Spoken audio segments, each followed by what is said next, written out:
My name is Eleanor, but everyone calls me Ellie. The last thing I saw was Reese's face, contorted in a silent scream, swallowed by the icy water. 1 minute, he was laughing, the wind whipping through his hair as he wrestled with the sailboat's rigging, and the next he was gone. Just like that. The churning propeller, a hungry metal maw, had claimed him. Or so they said. Ellie, darling, you must be strong. Vivian's voice, laced with what I now recognize as faux concern, grated on my ears. Her hand, cold and clammy, rested on my arm, a physical manifestation of her suffocating presence in my life. Such a tragedy. Poor, impulsive Reese. I stared at the placid lake, the surface now undisturbed, betraying no hint of the violence it had so recently inflicted. He wasn't impulsive. I choked out, my voice raw. He knew what he was doing. Vivian's lips thinned. Nonsense, dear. Reese was always prone to flights of fancy. It's in their blood, you know. The there hung in the air, a thinly veiled jab at my own, supposedly less refined lineage. I clutched my son, Leo, closer to me, his small body a warm weight against my aching chest. He was barely 6 months old, his eyes the same startling blue as his father's, a constant, painful reminder. Mama? Caleb's voice, a beacon of sanity in the swirling chaos, broke through the fog of grief and Vivian's suffocating sympathy. He knelt beside me, his hand warm and comforting on my back. Are you all right? I don't know, I whispered, the words catching in my throat. I can't believe he's gone. I know, Ellie. Caleb's voice was rough with emotion. He glanced at Vivian, his gaze hardening. We'll get through this. Vivian cleared her throat, the sound sharp and intrusive. Caleb, dear, perhaps you could take Leo inside? Ellie needs some air, and I need to discuss some arrangements with her. Caleb hesitated, his eyes questioning. I can stay, Vivian. Ellie shouldn't be alone. I assure you, I'm perfectly capable of comforting my own daughter-in-law, Vivian said, her voice tight. Now, if you'll excuse us. Caleb's jaw clenched, but he relented, carefully lifting Leo from my arms. As he turned to leave, he gave me a look, a silent promise of support that bolstered my crumbling resolve. Vivian waited until Caleb was out of earshot before speaking. Ellie, dear, this is difficult, I know. But we must be practical. Reese's affairs, you know. A mess, I'm afraid. He always was rather careless with money. What affairs? I asked, my mind still reeling from the shock of Reese's death. Well, the insurance for one, Vivian said, waving a dismissive hand. And the investments. Such a pity. He hadn't updated his beneficiary information after Leo was born. My blood ran cold. What are you saying? Simply that, well, as things stand, I'm afraid the bulk of his estate reverts to me. A mere formality, of course. I'll ensure Leo is taken care of. Her smile didn't reach her eyes. Taken care of? I repeated, my voice rising. He was your son, Vivian. And Leo is your grandson. Now, Ellie, don't be dramatic, Vivian said, her voice hardening. I'll ensure you and Leo have its comfortable allowance. Enough to maintain your lifestyle. But Reese's finances were complicated. Best left to me to handle. I stared at her, the pieces of the puzzle beginning to click into place. Reese's increasing distance, the hushed phone calls, the sudden boating trip. A chilling thought took root in my mind. Had it been an accident? Or something far more sinister? Sleep offered no respite. Reese's face, frozen in that final, silent scream, haunted my dreams. I woke up gasping, my heart pounding, Leo's soft breaths beside me the only anchor to reality. The morning light, filtering through the curtains, cast long shadows across the room, twisting familiar objects into menacing shapes. Downstairs, the house was eerily silent. Vivian was out, her icy presence replaced by an unsettling emptiness. I wandered into Reese's study, a room I'd rarely entered while he was alive. He'd become increasingly secretive in the last few months, often shutting himself away in here, his phone calls hushed and furtive. The room was meticulously organized, almost sterile. Too organized. I ran my hand along the polished surface of his desk, my fingers tracing the outline of a faint indentation, as if something heavy had recently been removed. I opened his drawers, finding them mostly empty. His files, his personal papers, all gone. The only thing remaining was a small, worn photograph tucked away in the back of a drawer. It was a picture of Reese and his younger sister, Iris, their arms around each other, their faces lit up with genuine joy. Iris. I'd barely met her. A fleeting encounter at their wedding years ago. Vivian had always spoken of her with a dismissive wave of her hand, referring to her as the wild child, the black sheep of the family. A sudden knock startled me. Caleb stood in the doorway, his face etched with concern. Ellie, you okay? No, I whispered, my voice trembling. Something's not right, Caleb. Reese's things, they're gone. Caleb stepped into the room, his gaze sweeping over the empty desk. Gone? What do you mean? I showed him the photograph. This is Iris, Reese's sister. Vivian never talks about her. I think she might know something. Iris? Caleb frowned. I haven't heard that name in years. I remember Reese talking about her, though. Said she ran away when they were teenagers. Something about a fight with Vivian. A fight? I repeated, a knot forming in my stomach. What kind of fight? Caleb shrugged. I don't know the details. Reese never really talked about it, but he seemed protective of her. Almost like he blamed Vivian for something. A chill ran down my spine. Vivian's words echoed in my ears. It's in their blood, you know. What if it wasn't Reese's impulsiveness that had led to his death? What if it was something else entirely? Later that day, the police called. They'd concluded their investigation. Accidental drowning. Case closed. I hung up the phone, my hand shaking. Accidental? It felt anything but. I needed to talk to Iris. Finding her proved harder than I expected. She was off the grid, living under an assumed name in a small town hours away. Caleb, bless his heart, pulled some strings, using his contacts to track her down. It was late when we finally arrived at her address, a small, weathered cottage nestled amongst towering trees. A woman opened the door, her eyes wary, her face etched with a sadness that mirrored my own. She looked remarkably like Reese, the same startling blue eyes, the same slightly crooked smile. Iris? I asked, my voice barely a whisper. She nodded, her gaze searching mine. And you're Eleanor, Reese's wife. The word hung in the air, heavy with unspoken meaning. I need to talk to you, I said, stepping past her into the dimly lit cottage. About Reese. About Vivian. Iris's eyes flickered with a mixture of fear and understanding. Come in, she said, her voice resigned. I've been expecting you. Caleb stayed in the car, giving us privacy. I sat down on a worn sofa, Iris perched on a chair opposite me. The silence stretched between us, thick with unspoken grief and suspicion. Reese, I began, my voice cracking. I don't believe it was an accident.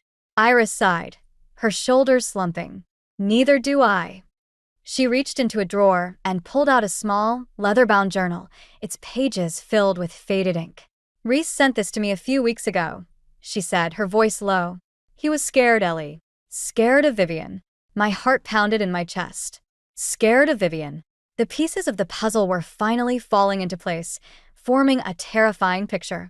And I knew, with a chilling certainty, that my life would never be the same. The journal felt heavy in my hands, the worn leather a testament to the secrets it held within. Iris watched me, her blue eyes, so like Reese's, filled with a mixture of apprehension and resolve. He started writing it a few months ago, Iris said, her voice soft, almost a whisper. He said things were changing, that Vivian was getting worse. I opened the journal, the pages brittle with age. Reese's handwriting, once familiar, now seemed alien. The words slanted and hurried, as if written in a state of fear. March 12th. Mother visited again today. She keeps asking about the trust, about the changes I'm planning to make. I told her I'm not changing anything, but she didn't believe me. She keeps saying Leo needs to be provided for, that I need to be more responsible. March 18th. I had a fight with Ellie today. I snapped at her, I don't know why. She looked at me like I was a stranger. Mother keeps whispering in my ear, telling me Ellie isn't capable, that she's not fit to be a mother. I try to ignore her, but her words burrow under my skin, twisting my thoughts. March 25th. I saw Mother talking to the lawyer today. They were arguing. I heard her say something about a clause, about ensuring control. I don't know what it means, but it made my stomach churn. Underscore. Underscore April 2nd. I confronted Mother about the lawyer. She denied everything, said I was being paranoid. But I saw the look in her eyes. The same look she used to give Iris before she left. I'm starting to think Iris was right all along. Underscore. My hands trembled as I turned the pages, each entry a chilling glimpse into Reese's growing paranoia and fear. The entries became more erratic, more desperate, culminating in a final, chilling entry. Underscore April 8th. I'm going sailing tomorrow. Mother suggested it. Said it would clear my head. I don't trust her. I feel like I'm being watched, like I'm walking on eggshells. I need to talk to Iris. I need to tell someone. I'm afraid. Underscore. The journal slipped from my grasp, landing on the floor with a soft thud. I looked up at Iris, my eyes wide with horror. She planned it, I whispered, my voice hoarse. She killed him.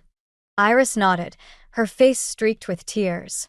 I tried to warn him, Ellie. I tried to tell him to get away from her, but he wouldn't listen. He thought he could protect you, protect Leo. Protect us from her? I choked out, a sob escaping my lips. But she's his mother. She's a monster, Iris said, her voice filled with venom. She's always been a monster. She drove me away. She isolated Reese, and now she's taken him from you. We sat in silence for a long time, the weight of Reese's words, the weight of his fear, pressing down on us. The journal lay between us, a tangible link to the man we'd both loved, the man Vivian had destroyed. What about the clause he mentioned? I asked, my voice barely above a whisper. The one about control? Iris's eyes hardened. Vivian's always been obsessed with control. With money. She has a trust fund, a substantial one. Reese was supposed to inherit a large portion of it when he turned 35. His birthday was next month. But he's gone, I whispered, the realization hitting me with full force.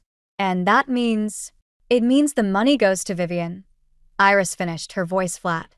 Unless there's a will stipulating otherwise. A sudden thought struck me. Reese was changing his will. He mentioned it in the journal. He wanted to make sure Leo was taken care of. Then we need to find it, Iris said, her eyes gleaming with a newfound determination. If we can find the will, we can prove Vivian's motive. We can expose her for what she is. A spark of hope ignited within me, a flicker of defiance in the face of overwhelming grief and despair. We had to fight. For Reese. For Leo. For ourselves. We had to bring Vivian down. I looked at Iris, her face mirroring my own resolve. We'll find it, I said, my voice firm. We'll find the will, and we'll expose her. I promise you, Reese will not die in vain. The search for Reese's will consume us. We spent hours combing through his study, turning over every book, every paper, every photograph, desperate for a clue. The house felt suffocating, Vivian's unseen presence a constant, oppressive weight. We spoke in hushed whispers, our movements furtive, like conspirators in our own home. He mentioned a safety deposit box, Iris said, her brow furrowed in concentration. He wrote about it in the journal. Said he'd kept a copy of the will there. We found the key tucked away in a hidden compartment in his desk, a small, unassuming key that held the potential to unlock the truth. The next morning, while Vivian was attending a charity luncheon, a thinly veiled attempt to maintain her public image in the wake of Reese's death, we slipped out of the house and drove to the bank. My hands trembled as I inserted the key into the lock, the metal cold against my skin. Inside the box, we found a copy of Reese's will, dated just a few weeks before his death. As Iris suspected, he'd changed the beneficiary, leaving the bulk of his inheritance to Leo, with a smaller provision for me. Vivian was mentioned only in passing, a paltry sum left as a final, bitter gesture. She knew, I said, my voice shaking with anger. She knew he was changing the will. That's why I couldn't finish the sentence. The weight of Vivian's betrayal, the sheer calculated cruelty of her actions, threatened to suffocate me. We have to go to the police, I said, clutching the will to my chest. We have proof now. They'll have to believe us. Iris hesitated, her expression troubled. It's not that simple, Ellie. We have the will, yes, but it's circumstantial. Vivian's powerful, influential. She'll find a way to discredit us. She'll twist the narrative, paint us as the greedy ones, desperate for Reese's money. I knew she was right. Vivian had spent years cultivating her image, building a network of influence and power. Going up against her directly would be like walking into a lion's den. We returned to the house, our sense of triumph tempered by a growing unease. We needed a plan, a way to expose Vivian without becoming entangled in her web of lies. That evening, as we sat huddled in Reese's study, poring over the journal and the will, a name jumped out at me. Anthony Blackwood, Reese's lawyer. He was mentioned several times in the journal, always in connection with Vivian. Blackwood, I said, pointing to the name. He's the one who drew up the original will, the one that benefited Vivian. He must know something. Iris's eyes widened. You're right. He might be our key to exposing her. Reaching out to Blackwood was a risk. He was Vivian's lawyer, bound by confidentiality. But he was also a man of integrity, a reputation Reese had often spoken of. I drafted a carefully worded email, outlining my suspicions without revealing the full extent of our knowledge. I appealed to his sense of justice, reminding him of his duty to uphold the law, not to protect those who flouted it. The next day, we received a reply. Blackwood agreed to meet with us, discreetly, at his office after hours. As we sat in Blackwood's dimly lit office, the air thick with anticipation, I handed him the journal and a copy of the revised will. He read them carefully, his expression growing increasingly grave. I suspected something was amiss, he said, his voice low. Mrs. Tremaine has always been difficult, but I never imagined. He trailed off, shaking his head. I can't offer you legal representation, he continued. My firm represents the Tremaine estate, but I can offer you information.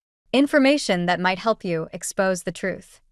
He then revealed a crucial piece of information, a detail that had been carefully omitted from the official reports, Reese's life insurance policy. A substantial sum had been altered just weeks before his death, making Vivian the sole beneficiary. The change had been made by Reese himself, but Blackwood admitted he'd been pressured by Vivian, who'd claimed Reese was too unstable to manage his own affairs. She coerced him, I said, my voice trembling with rage. She manipulated him into signing it. Blackwood nodded grimly. I believe so. And I believe I have a way to prove it.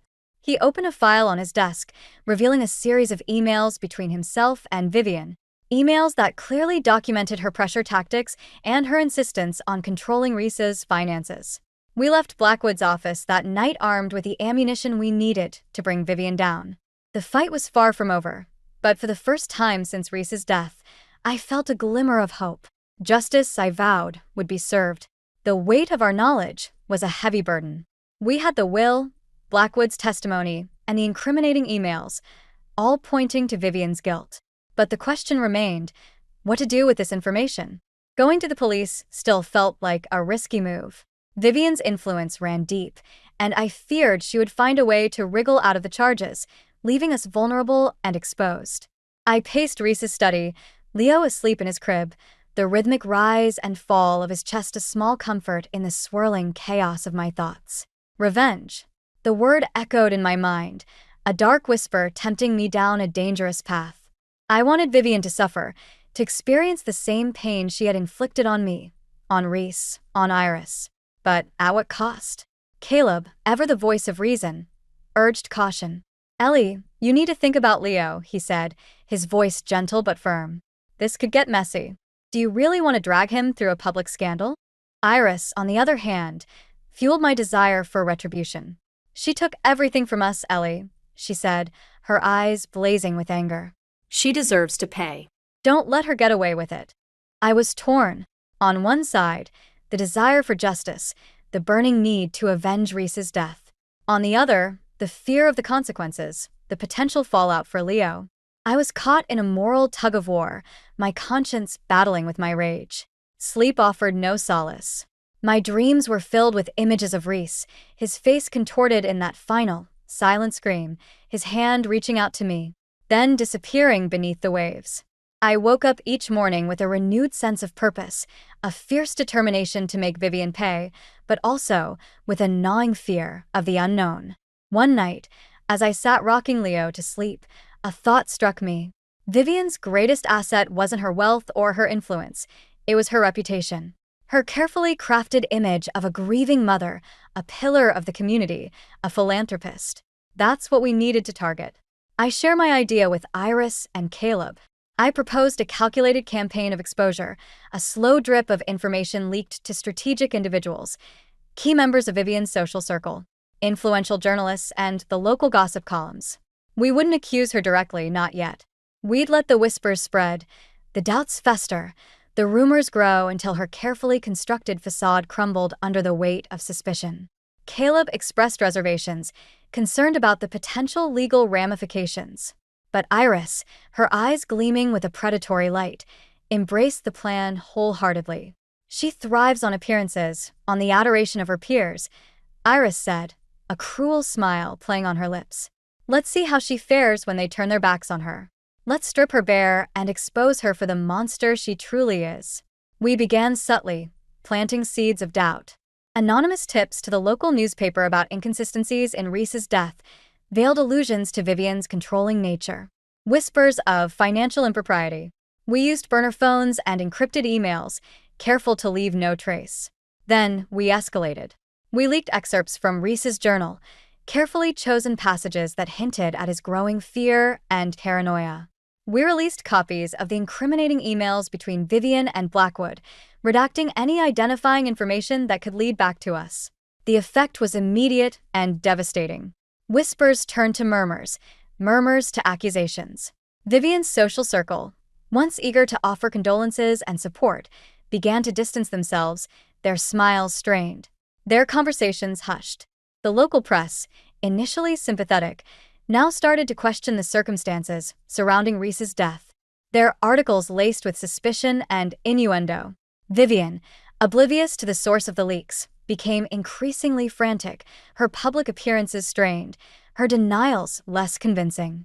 She lashed out at the media, accusing them of sensationalism, of exploiting a family tragedy. But the damage was done. The seeds of doubt had taken root, and they were growing rapidly, threatening to choke the life out of her carefully cultivated image. I watched from the sidelines, a silent observer of Vivian's slow descent into ruin, a strange mix of satisfaction and unease churning within me. This was what I wanted, wasn't it? Revenge. But the taste was bitter, the victory tainted by the knowledge that, even in her downfall, Vivian had managed to inflict one final, devastating blow.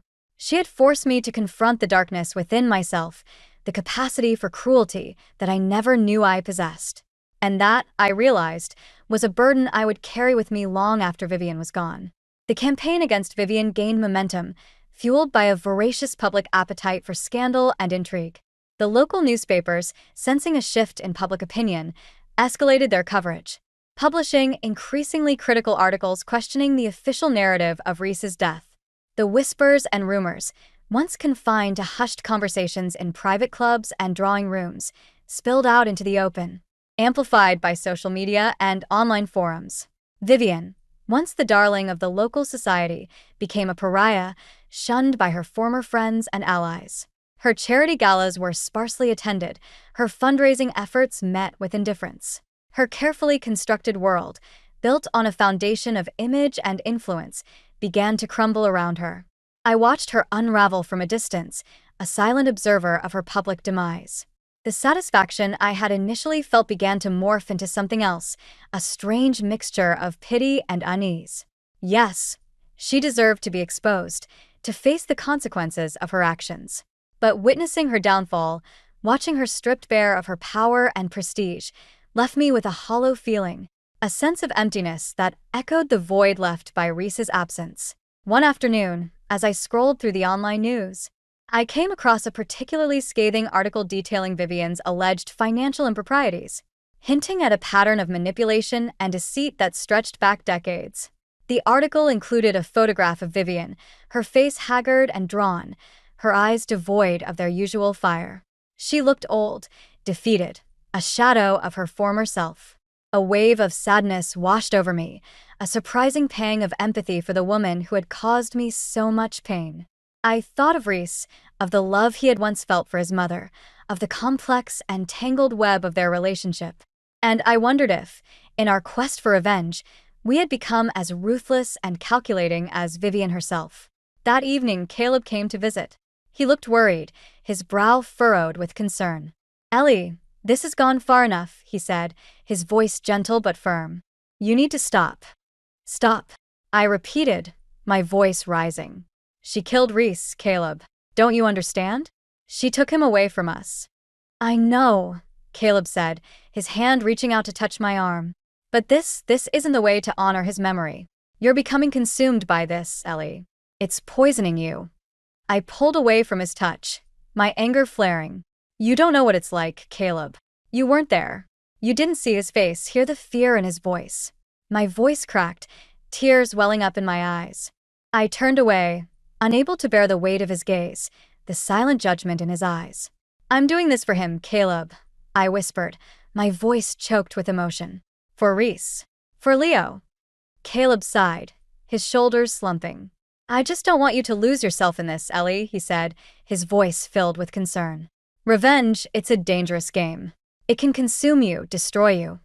He left soon after, leaving me alone with my thoughts, his words echoing in the silence. He was right, of course. I knew I was playing with fire, dancing on the edge of a precipice. But I couldn't stop. Not yet. Not until Vivian had paid for what she had done. The next day, I received an unexpected phone call. It was Iris, her voice urgent, almost frantic. "Ellie, you need to come quickly," she said, her words tumbling over each other. "Something's happened. It's Vivian."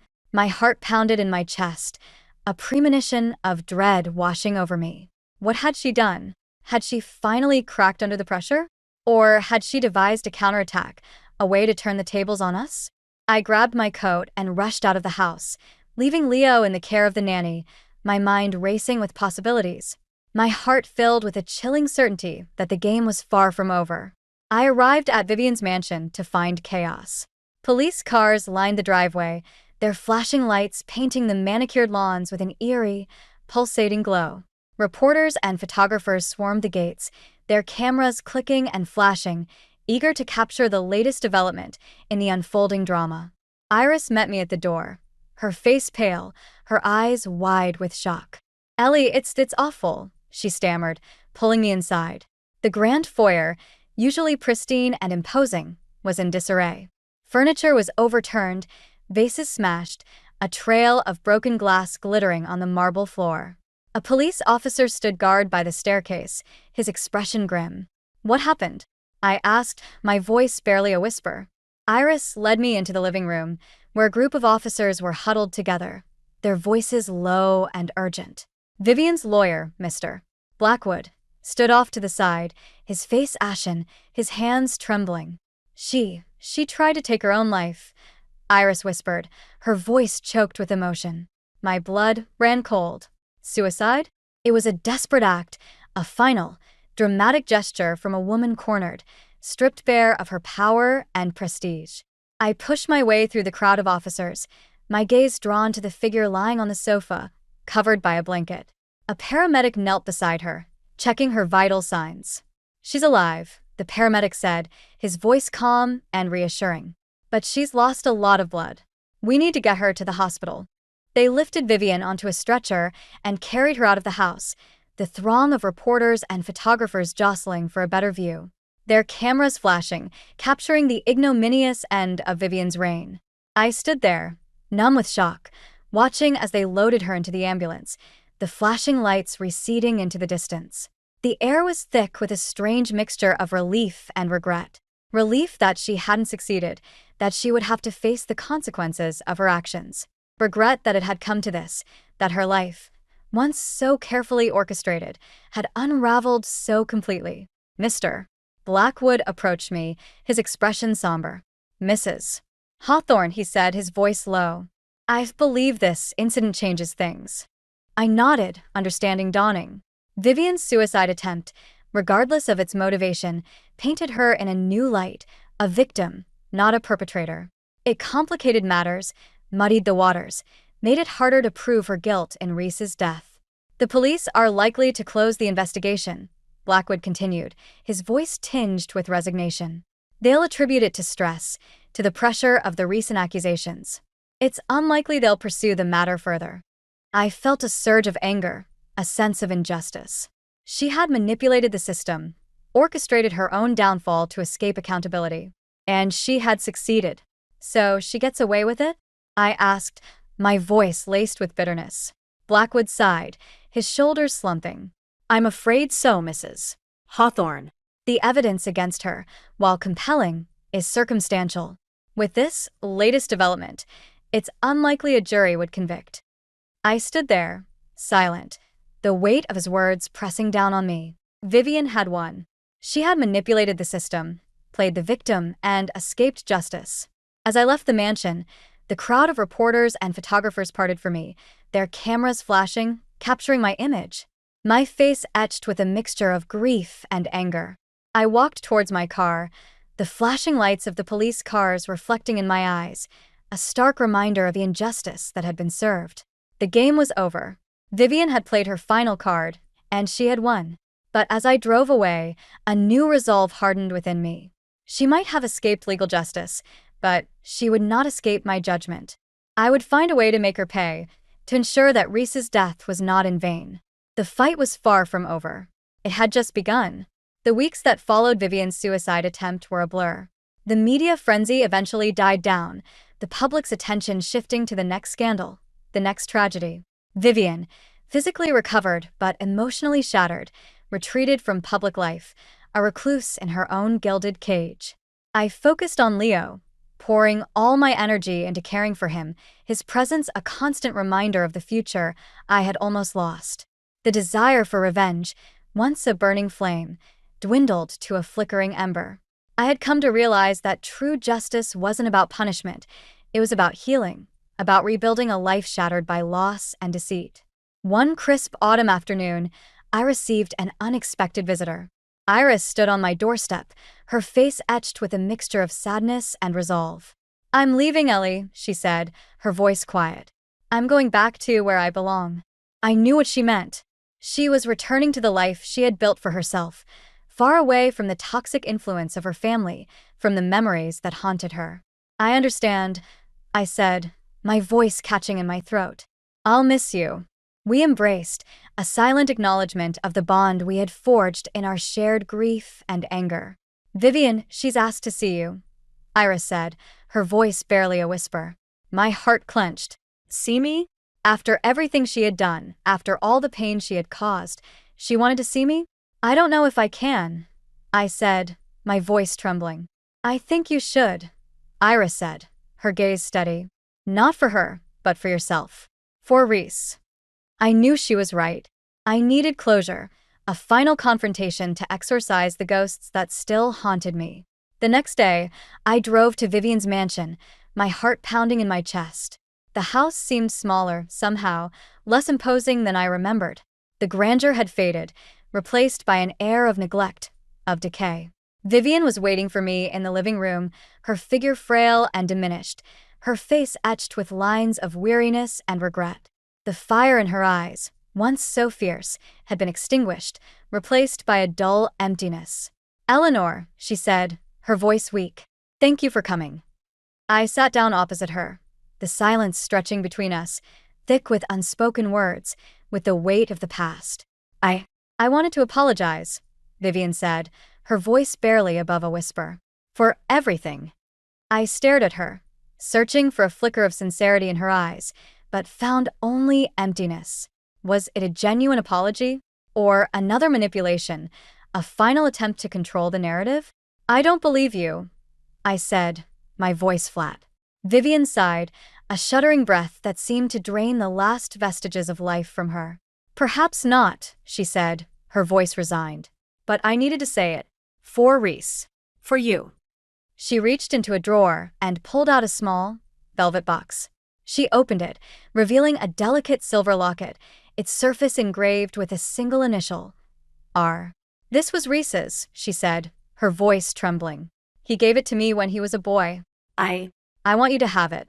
She extended the box towards me, her hand shaking. I hesitated for a moment, then took it, the cool metal a stark contrast to the warmth of my skin. Thank you, I said, my voice barely audible. We sat in silence for a few more minutes, the weight of the past pressing down on us. Then, I stood up to leave. "Eleanor," Vivian said, her voice weak. "There's one more thing." I turned back to face her, my gaze questioning. I loved him," she whispered, her eyes filled with tears. "I loved him more than anything." I stared at her, unsure how to respond. Love? Was that what she called it?